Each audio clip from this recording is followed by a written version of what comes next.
So I shortly introduce myself. My name is Omid, Omid Aschari. I'm currently Senior Advisor Prime and Professor and Senior Lecturer at the University of St. Gallen, where I'm also Director of the SIM program, and besides that, a professional leadership coach. 2023 marked the middle point in the 2030 agenda.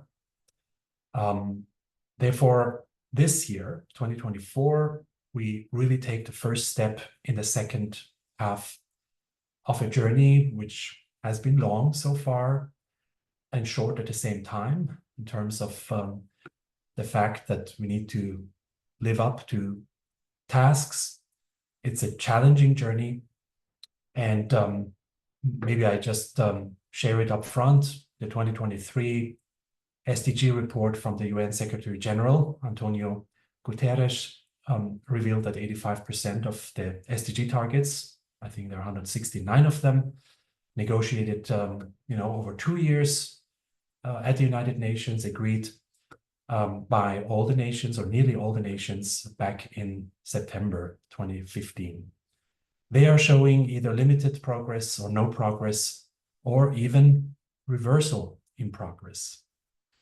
Now, besides the social conflicts, the economic hardships, the environmental challenges, which we experience all around the globe, the challenges around ensuring inclusive and equitable quality education and promoting lifelong learning opportunities for all is something which has been explicitly stated in the SDG number 4 on education, and clearly stated in our day-to-day work, and in the classroom, beyond the classroom, in the boardrooms and beyond the boardrooms. This is the landscape, and here we are, the prime principle-based community, really uniting and in this way navigating through a very fast-paced, challenged, changing world in turmoil. And responsible management education has clearly moved to the spotlight of global debates, of global discourse, as a critical factor in advancing the Sustainable Development Goals. In this sense, the shared mission is to transform management education, to develop it.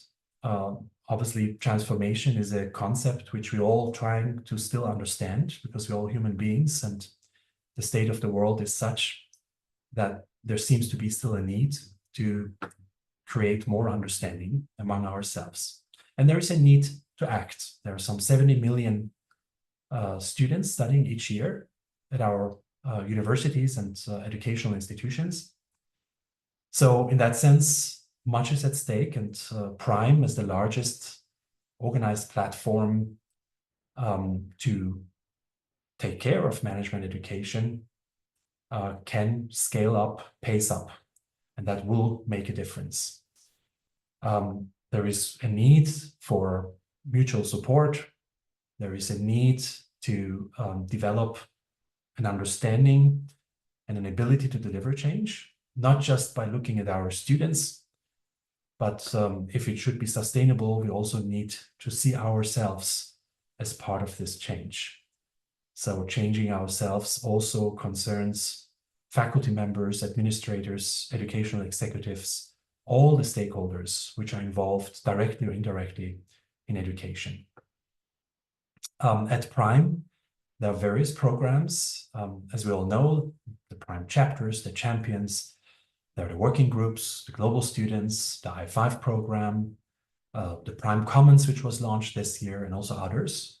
And all that requires and can trust on the support of a vibrant PRIME community in order to live up and work on closing this gap towards the SDGs. There is, of course, this idea which has been implemented and created and implemented. We need to now implement it throughout the globe of the 7 principles which PRIME has developed. and of course, living up to the SDGs, continuing the SIP process, making sure that the Prime Commons can live up and develop its full potential. There are so many items to look at, and it requires really to focus, collaborate, and making sure that one goes all the way till the end. So beyond the classroom, beyond the boardrooms, beyond the conferences, to where the real change happens, and that is on the field. As Amina Mohammed, the Deputy Secretary General at the United Nations, already said at the last year's forum, educators have enormous potential to grow and drive Prime's mission of responsible management education in schools and companies worldwide. This is still true. We do also know that there is this expectation to accelerate our common agenda, knowing that so much is at stake. And I think it's even beyond acceleration, something which already Albert Einstein once formulated, saying that we cannot solve our problems with the same thinking we used when we created them. This being something to ponder and reflect on in order to make this change happen. This is also why being located within the UN Global Compact, the largest corporate responsibility network in the world, is a central asset for Prime in advancing its mission. This collaboration, this connection, and this alliance, Prime being under the roof of UNGC, is extremely important for the mission of Prime. Having said so, I again welcome everybody, looking forward to listening into all these different pieces during the Global Forum. And I hand over to Tima Bansal, who is the chair of the Prime Advisory Board, so that she can complement this message on behalf of the Prime community. Tima. Thank you, Omid. I am so excited as chair of the Prime Advisory Board to welcome you all. This is an exciting event, the Global Forum, the annual event that we put so much energy into so that we can connect to our community. In 2023, last year, I was so excited to meet so many of you in person. I have to admit that the virtual format isn't as warm, and yet it helps to amplify the agenda that we have for this, the theme that we have for this Global Forum, which is accelerating our common agenda. And two aspects are particularly important when we hold a virtual forum. One is that we, of course, lessen our carbon footprint. And secondly, the Global Forum is accessible to more people. And so I think that this virtual forum is really important. So thank you for joining us. And it is through these connections globally that we start to really amplify the common agenda. Another aspect of the chair's the board's ambition is collaboration. We continue to believe that collaboration is really important for us to accelerate our common agenda. This week is Responsible Management Education Week. It's the week in which not only do we, Prime, hold our annual event, but also their RRBN, Responsible Research in Business and Management, is also holding their annual event in Cambridge, and MBS is also hosting an activity. So I think it's through collaboration that we will really create the change that we need. And I want to say that sustainable development continues to be an elusive ambition. And Omid informed us of that. And I think that's really important to indicate that we are, in my mind, the front edge of that wedge. If we are going to make a difference in the world, if we are truly going to move to sustainable development, we have to change the way that we educate students. And so we have these strong links to learners, educators, and executives who run businesses and organizations. So collectively, together, we can make a difference. I'm really excited about the agenda of this Global Forum. There's been so many people that have worked so hard to get us here. I hope you enjoy it as much as we will. Thank you and welcome. Thank you, dear Tima. for these precious thoughts and words. And I pass on to Sophie. Thank you, Omid. Thank you so much, Tima, and thank you, Omid. Warm welcome again, everyone, to the 2024 Prime Global Forum. I think I know many people in the audience, but just to reintroduce myself, my name is Sophie Kacki, and I'm the Manager of Engagement for Prime here at the UN Global Compact. It's my great pleasure to guide us into this next portion of the opening plenary with a fireside chat between two distinguished leaders in our community, which I believe will inspire the tone for today's dialogues. In the spirit of the forum theme, accelerating our common agenda, and looking at the intersection of the work of Prime and the UN Global Compact, this discussion will focus on exploring the critical role of higher education in fostering sustainable business practices and how the private sector can collaborate with academic institutions to drive positive change. We're sure to gain valuable perspectives on the synergies between education and industry in promoting a sustainable future. With that, it's my distinct pleasure to introduce our panelists. I'll begin with Ms. Sanda Ojiambo, as she is the Assistant Secretary General and CEO of the United Nations Global Compact. Although our Executive Director since 2020, Ms. Ojiambo was appointed ASG by UN Secretary General Antonio Guterres in 2022, affirming the UN Global Compact as the official entry point for engagement of the private sector with the UN. Ms. Ojiambo brings to the UN Global Compact more than 20 years of experience in the public, multilateral, and private sectors, including as head of sustainable business and social impact at Safaricom in Kenya. Then our second panelist is Dr. Omid Aschari, who you just heard from this morning. I know it is your first contact point for many of you with Omid. He's a professor, senior lecturer, and founding managing director of the globally leading SIM Master at the University of St. Gallen in Switzerland. He is a professional leadership coach with 26 years of experience and coaching and advising senior leaders and executive teams internationally. Dr. Aschari is currently serving as senior advisor, as he mentioned, to Prime, where he's collaborating with our secretariat team and its advisory board to guide the strategic direction of Prime into 2025. So with that, Sanda, Omid, welcome. Thank you, Sophie. Thanks for having us. Thank you. Wonderful. Well, I do have a few questions, and I would love to kind of kick off the discussion with this and welcome your insights throughout, and do want this to be a natural conversation. So feel free to add some call to actions to our community as you go through. So maybe, Sanda, I'll start with you here. From your own perspective and your experiences, what do you see are the biggest challenges in aligning the goals of higher education and the private sector, and how can these challenges be overcome? And again, don't hesitate to give some kind of practical call to actions to their community here.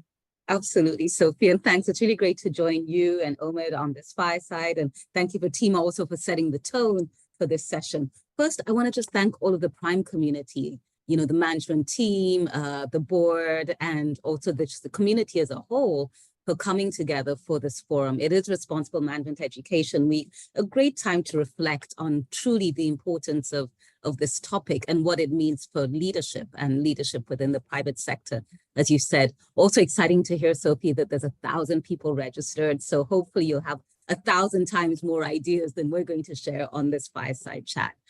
But let me also just start by saying, I mean, Omid laid out the challenge ahead of us, which is, you know, the Sustainable Development Goals are not where they should be. You know, there's 17 goals, 169 targets. I think they're all intricately intertwined, and we cannot win on one and think we're going to win on everything. So everything has to move forward. But there's been huge gaps in the SDGs, and education definitely is one of them. And I was just reflecting, you know, a few minutes ago on the last 4 years and the pandemic, and that's something that brought the entire world together, no matter where you were, north, south, east, west, sitting in academia, sitting in private sector, sitting running a small business, or being an incredible homemaker, as many of us had to turn into. But, you know, what happened to education? You know, I think a lot of us would reflect that this was a time when I think online learning and education came to age for those who could. Educators, learners, faculty dived into online learning. But in many parts of the world where technology wasn't available, millions were left behind. And so there's this huge gap that we sit with, even just created over the last 4 years. But even before that, I think it was evidently clear that the skill sets that graduates and learners were bringing to the fore were not really fit for purpose for what was needed in the private sector and beyond. And we hear that from our CEOs quite a bit. I'll talk about that. But for me, actually talking of gaps and deficits, the largest deficit that exists and that we need in terms of bridging where we are with the private sector and the SDGs is truly the trust deficit. Because I think that is really what is causing a lot of the bridges and divides and the inability for systems, for policymakers, for education, government and private sector to sit together and chart the way forward. And I think that's really important. But where does it play out for us, Sophie? And I think where my biggest concern is in leadership. We did a CEO survey a couple of years ago, and CEOs said that they felt vastly ill-equipped to deal with what they felt were today's challenges. It wasn't about you having the greatest MBA degree. It was about whether or not you could deal with, the pressures and the challenges of, for example, the climate crisis, concerns about fair and living wages far down your supply chain where you're not really sure how to address that. Being called to stand up around issues such as women's rights and bodily autonomy, which are often not in the purview of your regular CEOship, being called to action by your employees and staff and consumers.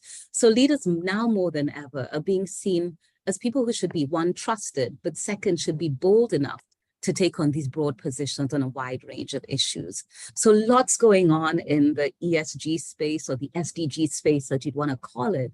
But at the same time, we're not admittedly all doing a fair enough job at skilling CEOs with these skills. And I mean, that's exactly why Prime exists. And it's really, incredible having had that foresight, those who were present in 2007, to really look forward and say, this is what we need. We need to change the way the business management education is taught. I'm just going to close by saying, I think this phenomenon is not new or unique. I think LinkedIn has called it out as well, and they're heavily engaged in recruitment and pairing.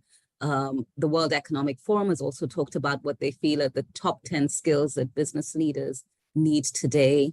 As I said, our CEO study reflected that as well. So I think it's, if I was to end with some sort of call to action, we know what the issues are, we know what the gaps are. I think it's really the opportunity of how do we bring together then the skills that we know are important for business leaders and for private sector leaders with what academia is trying to do, but also get a broad appreciation of what is needed. My very last point, we did a survey a few years ago, and much as we are talking about CEOs embracing these new skills, only 4% of about 1,000 CEOs surveyed at that point in time actually had performance reviews that also reflected the need for these broadened responsible management skills. So the incentives are also not in the right place. So lots of gaps, lots of things to fix. And, I really believe that's at the core and the essence of the work that Prime does. Thank you, Sanda. Really great reflections. And I could see that also echoing throughout some of our sessions earlier today, people talking about wise leadership and virtue-driven leadership. And so we really see that in your kind of call for bold leadership. Maybe Omid, I'll pass it to you, maybe for more of a higher education perspective on how the two sectors can align and collaborate. Yeah, it's a very interesting question because, the question is, the terms you use to describe the question are the same terms we use in our language, but putting these terms together in this question also shows that we still need to do some deep thinking about it to really understand what does it mean to be in all our diversity, our universities and our markets, while still understanding that we need to create convergence much more than divergence. So the topic of challenges I see now on several ends.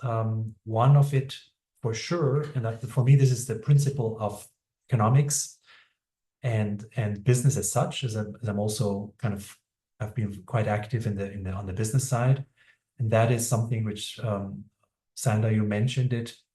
I had made a note in my head to say the term trustworthiness. It's for me the super glue. If we do not, if we cannot live up to this virtue, actually, then we cannot sustain anything. And it's just not a matter of concepts which we, develop in the, academic realm or frameworks which we try to, make sense of our business models and rationales.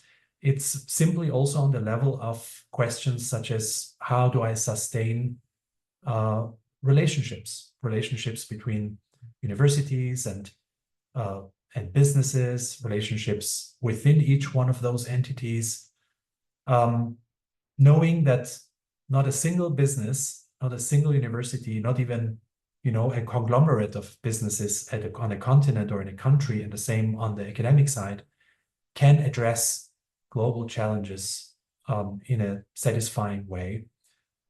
It's simply not going to happen. So we need to really extend this idea of building trust beyond, the context of saying, well, I can trust my spouse, I can trust my family, but beyond that, that doesn't work anymore. We need to learn to embrace humanity with a spirit of it being part of our family in order to really address these global challenges. And this is a challenge which higher education in the private sector has, and that's for me the foundation of it. But other than that, there is a systemic aspect. These 17 SDGs are interrelated. You need to understand system dynamics on either side at universities as well as in business to really understand how to sustain and build on them. So in this sense, I totally agree. It's not about just focusing on, for example, SDG number 4, education. We need to think in a more holistic way and map out and orchestrate activities in such a way that they can align and strengthen each other, because that's, again, a principle of effectiveness, aligning different activities. Even if they seem very different and not directly related, they do relate each other. And then other aspects, maybe 2 other ones which I find are important, is that I think in higher education institutions, often the priority is, the long-term educational goals, fundamental research, theoretical knowledge. And that's really the special thing of universities, to be able to think long-term, but has also a little bit the shadow side that one might get caught in certain traditions and forget to say, okay, how can we actually change quicker? And that is the challenge, I think, in higher education. And I think maybe in business, it's a little bit the other way around, where the agility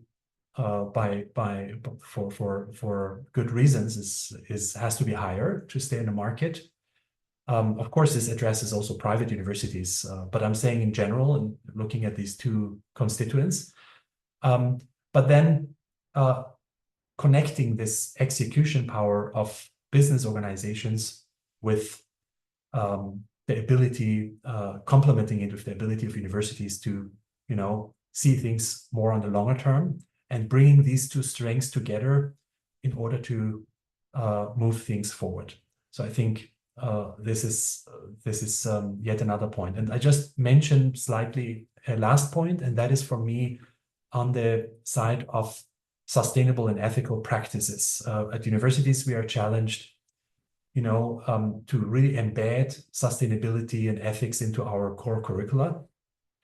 Something, not seeing it in a fragmented way and saying we can just take a course on the topic and that's about it, but really trying to change the culture of such an educational institution to bring these dimensions into learning as a whole framework. That is something to look at. And the same thing for businesses, aligning ethical practices into their business models, also with global sustainability goals, merge them, making sure it becomes part of their core business. So just 2 additional points to add. Thank you, Omid. Really great. I think too, there was a lot of alignment to with what Sanda said around the connectedness of the SDGs, but also really appreciate you bringing up kind of the complementary nature of the two sectors and how we do have very different kind of goals and ways of working, but how those can come together to create some really, can really affect change. Maybe moving into, because you mentioned frameworks, and I know, Sanda, you're a big proponent of when we talk about impact, what do we actually mean? How do we actually measure that impact? We want to talk about outcomes as well, which is really great. And it's always great to kind of refocus on that, because we are doing what we're doing because we want to see a change. And so how do we measure that with Prime, and Prime Commons and a number of other ways we're looking at how do we really show what the community is doing and how we're moving the needle. So maybe into the next question, what metrics or frameworks do you think we could use to actually measure the effectiveness of such partnerships? So we just talked about the challenges and the opportunities of the private sector and higher education working together. But really, if we dive into specifically those metrics and frameworks of measuring the effectiveness of those partnerships, what would you say that those would be? And maybe Sanda, I'll start with you. Yeah, thanks, Sophie. So I'm sitting in Manhattan, so sirens going past. I hope they're not going to interrupt, how you can hear. But Sophie, I think, looking at effectiveness of partnerships and outcomes and transformation, you say, obviously requires a long-term horizon. And I think more than ever, given this changing world and dynamics, there also needs to be a bit of agility. But I think the first thing is simply alignment. Are we aligned in terms of, sitting in the private sector, what a responsible business leader or manager looks like? And similarly, is academia able to align around that? I think it's been mentioned a number of times, the Sustainable Development Goals are such a great framework, not only globally agreed on, but also really a framework that addresses, I think, all of the critical issues that pertain to public sector opportunities and challenges and private sector as well, and, unite the world. So for me, it's first that alignment around, I often ask myself this question, what is the purpose of education? What is the purpose of leadership? And oftentimes, I personally find those answers in the Sustainable Development Goals when I reflect on it. Certainly, for my own journey. But alignment is really critical. Let me just share with you, the other day in April, I did a visit to a couple of academic institutions, and it was fascinating to sit with students who are deep in research. These were PhD students doing scientific research on a number of very critical environmental and climate issues. But at the same time, many of them were grappling with what to do next. And I found it extremely interesting that this talented group of global learners who are really cutting edge in their research, none of them thought about a transition to the private sector as a natural career choice. Yeah, not to say there was anything wrong with staying in academia, 50% wanted to, but another 50% were totally stuck because they didn't really know what else they could do. And I thought it was fascinating that the private sector was only seen perhaps as a recipient of their fantastic and groundbreaking research, which incidentally was really groundbreaking because it had ended up with a large Fortune 500 company having to do a huge settlement of some environmental issues. So they were having impact, but they weren't seeing any form of symbiosis or partnership between their education and influencing from the inside what the private sector was doing. That still, keeps me thinking. I think I shared that with yourselves and colleagues when I came back to the office. So alignment of mission, and also just a recognition that, what, research and educational outcomes are so important to shaping things, even in the private sector. The other piece that I looked at is, issues such as research, innovation, outputs, the research projects, publications, patents, so important in terms of building long-term partnerships and really shifting what happens both in the academic and the private sector.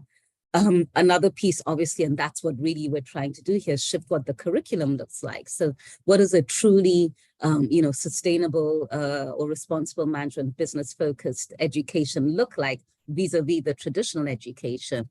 What sort of certification, what sort of practical, experience do you get in terms of attachments or, and what does it look like actually coming into a business with this new kind of knowledge and trying to settle in and effect change, so some of them are much longer, quantitative.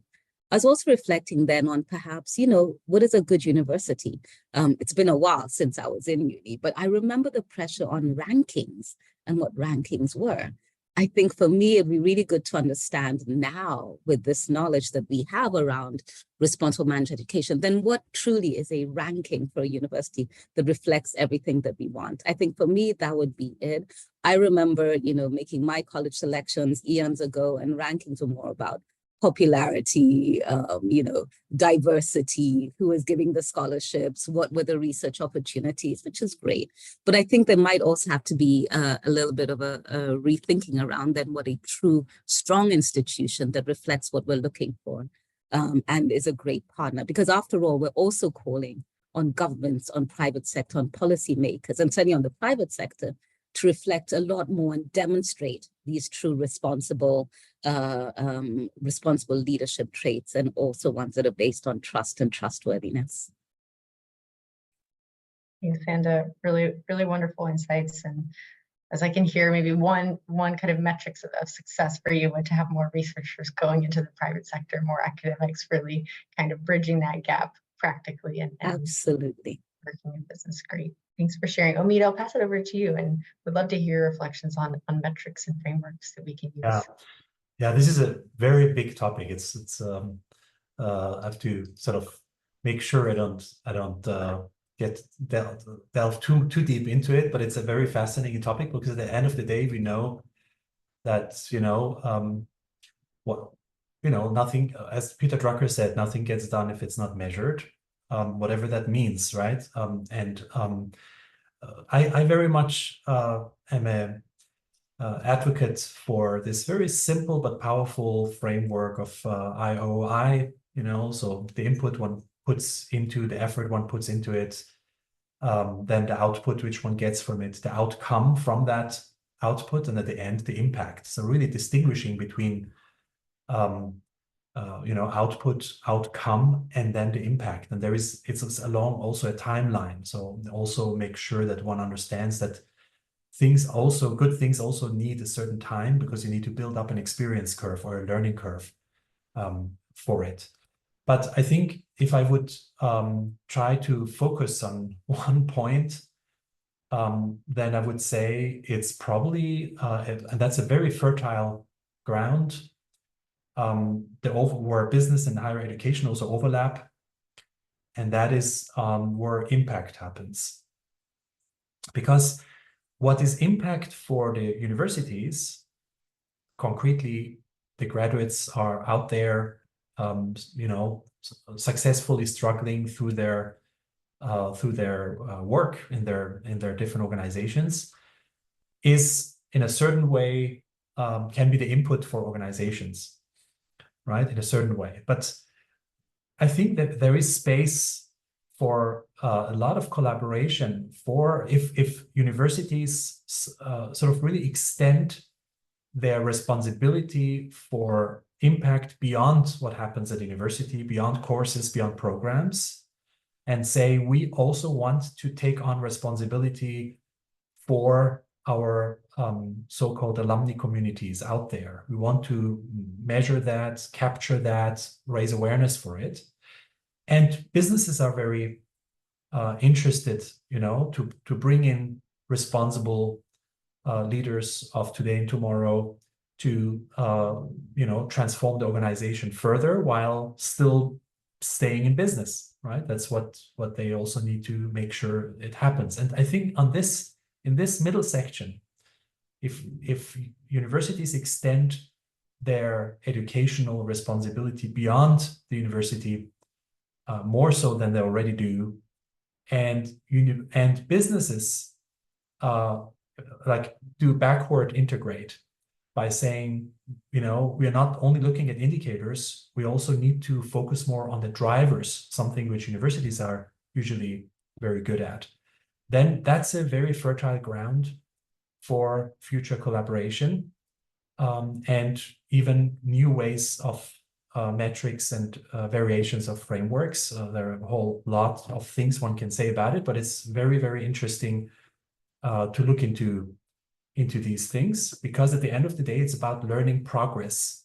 If we look at drivers, less so only looking at indicators, which are usually, past oriented. And I think there there is some talk and common understanding necessary. Concerning rankings, I had to smile because that's absolutely is a very good point. I know from own experience, having done sort of top rankings for many years, it's can be a blessing, but it's also a curse. It has really both sides to it. I think I found a formula for it on the level of programs, management programs, to really marry these metrics for both. But it's a very difficult task, and we just need to improve the landscape and the environment. And also rankings need to develop much further. We are really not there yet, so that we can capture the type of change and the quality of change we need. Thank you, Omid. I know we had a couple of other questions, but I think you all, really covered a lot of ground there with those two, and I think actually addressed some of the other questions I had. So maybe just to sum up here too, excluding what we kind of talked about in between, I really see a focus on, I really like that last thing you said, Omid, around extending the educational responsibility. I feel like that really kind of encompasses what we're trying to do at Prime too, and increasing our sphere of influence. So looking at who else we can work with and who else we can help shape outside of our own institutions and outside of ourselves. I'm hearing a lot of alignment and making sure that there is convergence of our goals. So that's really a call to action here to our community and of course the business community of the Global Compact. And really that there is beauty in that in diversity, but how can we really converge and align those goals? And then finally, going back to the trust deficit and making sure that we are kind of rebuilding trust in our institutions, both in the private sector, higher education, and ultimately in ourselves and in humans. So really appreciate your insights here. Thank you so much, Omid. Thank you so much, Sanda, for your time today in this fireside chat. And wish you a wonderful rest of your day and hope you can stick around for some of the rest of the content that we have going on for Global Forum. Thank you, Sophie. Thank you, Omid. Thank you very much, Sanda, Sophie. Thanks.